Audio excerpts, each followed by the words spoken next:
Hello everybody and welcome back to QuipScope. It's the show where we look at a game that has come out and we have a conversation about it. My name is Ben. And my name is Peter. Peter. Yes? Today we're talking all about Vectronom. Vectronom? But before we go any further, we need to disclose that this is a sponsored video. Yes, it is. Hashtag ad. Hashtag ad. It is our ad. Thank you very much to ARTE. Yes. ARTE for sponsoring us. They are responsible for Vectronom. They are. They provided the code, and we're going to talk about it today. Before we start, make sure that you head down to the description because there's a link there.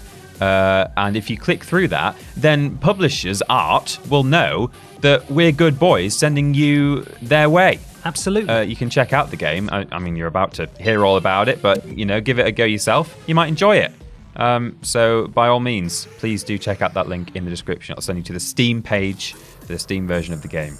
Should we do a talk? Let's do it. You've played Vectronom. I have. Can you give me sort of a vague idea of what on earth it is that I'm looking at on the screen that I can't see, but the people watching at home can see? Vectronom is the most striking thing about it is the rhythm action aspect to it. Okay. That's a crucial genre. It's a rhythm action game, but it's also, rather than just it being sort of Guitar Hero style or whatever, where a bunch of notes fly at you, it's a sort of 3D isometric platformer as well. Right. It's very abstract. It's all just kind of shapes rather than people. It's a bit like Thomas Was Alone or something like that. Okay. In that you're a cube on a world of cubes, and sometimes there's pyramids. Oh my goodness! Yikes! But are the pyramids your friends or Not normally, no. they don't like it in Cube Town? No, they're spiky. Pyramid kills cube. It's like a complex game of rock paper scissors. Right. But you can also be a pyramid or a cube. I see. It's the one thing about the isometric. I guess this is standard in all isometric games, but I sort of noticed it very much in this game. Is that there's no vanishing point in the perspective, in that it's like one of those optical illusions where they're like, which square is bigger? And like if there are any cubes like further towards the foreground of the world, you would assume that they're larger than the ones behind. But if you were to cut one out from the background and overlay it on the ones in the foreground, right, it's all exactly the same size. I guess thinking about it, I guess all isometric games do that. But yeah, there's a weird.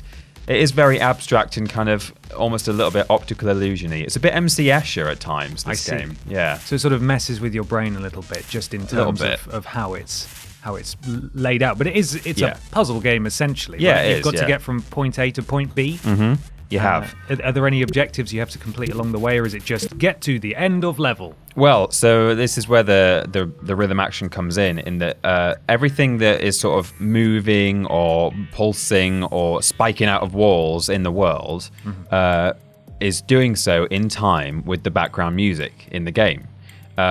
Even the actual background sort of skybox, if you like, is flashing different colors to the beat.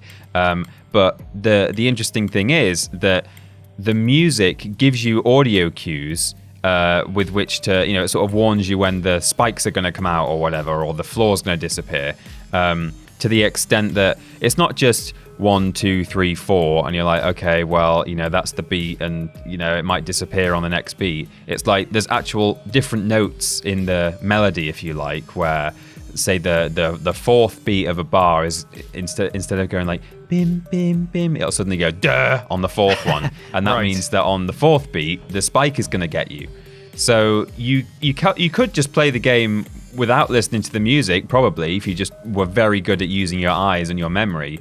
But the whole point is that you use the music to help you traverse the world and to sort of predict what's coming next. But that's not actually an answer to the question that you asked, but I thought I'd get that out of the way first. Sure, okay. But along the way, the other thing you can do objective-wise is there's a little like bonus pickup that you can grab, which you're not necessarily going to get on your way through the world. Like sometimes you have to take a little detour, or you have to time it so that on a certain cycle you're going to be on a certain tile as you pass, and suddenly that's the moment when this little pickup appears and disappears.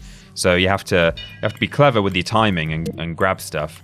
On top of that, though, there's a sort of I can't remember what it's called, but it's like your accuracy in which you stick to the beat. Okay. So at the end of completing a level, you get a percentage score, which is based on whether your movements up, down, left, or right were to the beat of the music. So the game doesn't force you to move to the next tile on any given beat. You can match the arrow keys and just dash along, a plank if you like, whenever you want to. But if you stick to the beat, you get a nice little percentage score at the end. So you can go for that if that's what you're into. Yeah. So there's definite replayability then. Yeah, there is. You could go back and say wanting to go through and get a higher score and absolutely a better accuracy. Is that what we've decided to refer to? I think it as? Something like the beat beat accuracy or rhythm accuracy. I've forgotten, I'm afraid. But sure, something like that. Yeah, and you'll want to go back and grab the little pip as well at some point. The little pips. The little pips. Little pips. Yeah. But one of the surely the big motivating reasons for you wanting to go back and replay it is probably for the music, right? Because you taking things outside the realm of Vectronom for a second. Yeah. You're a chart-topping musician. You know how the fresh happening hip-hop beats work. Hip-hop beats, yeah. What do you make of the tunes, the CHOONS? Oh, I think the tunes they're really good. I mean, I wouldn't necessarily rip them out of the game and listen to them on my Spotify, but only because by the nature of the game, they're only like 16 beats long and then they just loop back again because that's how you play the game. But if you were able to sort of extend the music to a longer track, the actual feel of the stuff I think is really good. It's just, as I say, they're all just little short snippets. Yeah. Although interestingly, you will, as you progress through a level, sometimes when you reach the goal, the world, instead of you being sort of transported through to a completely different set of platforms somewhere else for the next stage, the world will just sort of shift, or you'll be like moved up to a different area, and so you're still kind of in the same place, but just a different part of that set of platforms. And at that moment, the music will change slightly to be relevant to the new set of hazards and things that you need to dodge, but it is sort of seamless. So the previous area will be, doing a certain tune, and then you'll move to the next bit, and that tune will carry on playing, but just with, a couple more beats here and there, or different sounds that are relevant to the new obstacles. So it's it sort of transforms as you move through one certain zone. The music will transform, which is kind of cool. Excellent. So, yeah. Is there some kind of sort of MIDI control? Yeah, you say I'm a hip hop happening. Oh, of course. Sick. The hippest and the hoppest of happenings. DJ, MC, PC, Peter Austin. Yeah, politically correct Austin. Yeah. I'm not so well versed in like what you can and can't do with MIDI devices and stuff, but my understanding is that this game allows you to plug in a device that can provide a MIDI input to your computer, and MIDI being effectively like electronic music notes. You're able to, if you provide like MIDI to a computer, you play something once on like a MIDI keyboard, and then you can change the instrument at will, and you don't have to keep playing it. You can just go, oh, how would that sound, but on a guitar? That's how that works. And so you can use MIDI devices like keyboards and probably other more bizarre looking things too. There's some crazy MIDI devices out there, and actually use those as controllers.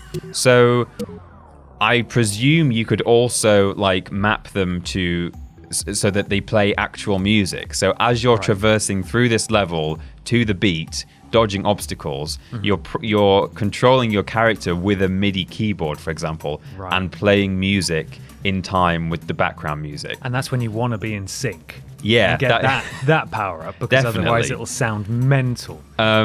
Also, there's this thing that I understand even less, but my layman's understanding of it is that it's called click mode, where what it will do is you can get the game to export instead of like the whole complex backing music for a level, it's just a simple series of clicks. So they're to the beat, and maybe with the example I gave earlier, where like the fourth beat is a stabby noise for the pyramid that's going to grab you.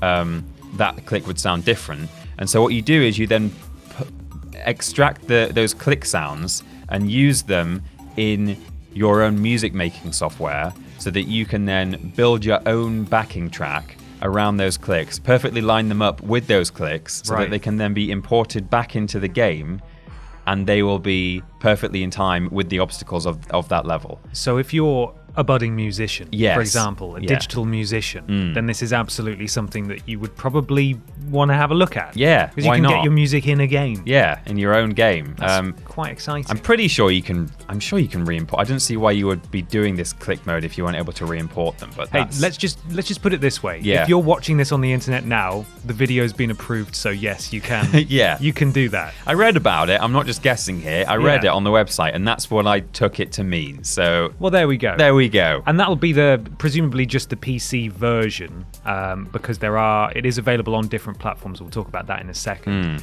But certainly the version that you can get through Steam also allows you to play local multiplayer. It does. Right? Yeah, you can have, I think, up to 4 players. And again, they can all have their own different MIDI controller if you wanted to go that far with it. So you could have 4 people all jamming on different MIDI devices, all playing this level. And you can kind of play how you like. I think you can just say, oh, well, we'll all play together and try and reach the goal, and, almost cooperatively. As long as one of us reaches the end, then yay, we've completed the level as a team. Yep. Or you could race each other if you wanted to, and see who gets there first. So that's kind of fun. And you'll have to squeeze onto the same keyboard as well. Yeah.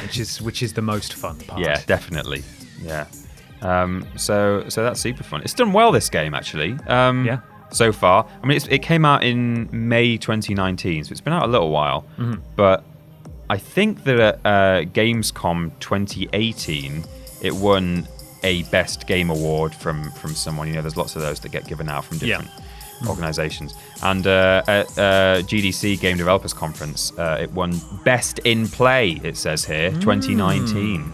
So, well, there you go. A little indie game. It's got some accolades already. There's a lot more than that, actually. It's won plenty, but they're all on the website. You can look at those if you want. Well, there you go. Vectronom. It's available right now. It's on Steam, Switch, Nintendo Switch, that is, iOS and Android. Yes, it is. We'd obviously like to thank ARTE again for sponsoring this video, and please, for the love of everything musical and Peter's hip hop beats, click through the link in the description. That is what is going to indicate to ARTE that you are interested in the game, and it helps us out. So please go into the description of the video, click through that link. It'll take you to the Steam page. Have a look at the game. See what you think. Maybe consider buying it because it's really good. Give it a go. Why not? Yeah. Now we need to do some quips before we go. We do, yes. Vectronom, more like bloody brilliant. Whoa. That's good, wasn't That's it? a good one. Yeah. Vectronom, more like metronome. I mean, that's just me mesmerizing. Just reverse engineering the pun that they were going for in the first place. Oh, I see. Vectronom, yeah. Vor like Vectronom nom nom nom nom nom. Well, that's the vor, isn't it? You just can't get enough of it because you get until you're all full of Vectronom. Eaten, and then you're in the big belly, the big Vectronom and then belly. You're the beat. People have to play your level. Wonderful. You got any more? Vectronom, more like Carmen Electronom. Brilliant. Because she's a talented actress. Very talented. Just like this game is a talented game. It's a real talented game. Yeah. Make sure you click through that link in the description. Thank you so much for watching, and we'll see you next time. We will. Goodbye. Bye. Bye.